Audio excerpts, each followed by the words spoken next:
আজকে তো ডিসচার্জ অ্যাপ্লিকেশনের উপর হিয়ারিংয়ের কথা ছিল। তা আমরা দুটো আবেদন করেছি। একটা করেছি যে ফরেন কাউন্সিল নিয়োগের ব্যাপারে কোর্ট যে আমাদেরকে আদেশ দিয়েছেন, সেখানে ফরেন কাউন্সিলের যে বার কাউন্সিলের যে আদেশটা দেওয়ার কথা, পারমিশনটা, এটা এখনও পর্যন্ত হয় নাই। সেজন্য আমরা 4 উইকসের একটা টাইম চেয়েছিলাম। সেটা কোর্ট শুনেছেন, তো বললেন যে এত লম্বা সময় দেওয়া যাবে না, আপনারা ফরেন কাউন্সিল যদি আনতে চান, যদি উনি আসেন মিডস্ট অফ ট্রায়ালে, আসলেও ওনাকে সেই সুযোগ দেওয়া হবে।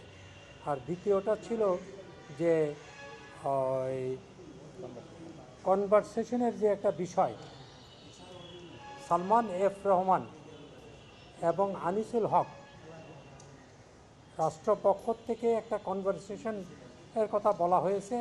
সেটা 19শে জুলাই রাতের বেলায় 21টা কত মিনিট আমার ঠিক মনে নেই, 21টা সাম মিনিটস ওখানে তাদের একটা ছোট্ট কনভারসেশন হয়। এটা যে ফর্মাল চার্জে ওনারা সেটার নিয়ে এসছেন। তো আমার ক্লায়েন্ট বলেছেন যে এই ধরনের কোনো কনভারসেশন তাদের মধ্যে হয়নি।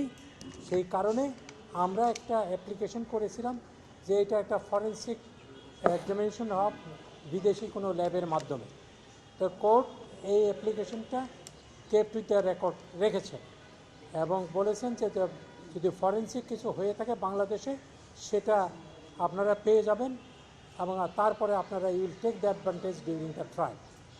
এইটুকুই কথা। আমার ক্লায়েন্ট নিশ্চিতভাবে বলেছে ওই দিনে ওই টাইমে তারা দুইজনে কোনো কনভারসেশন করে না। এই কারণেই এই application. They have totally denied, so no such conversation took place between them.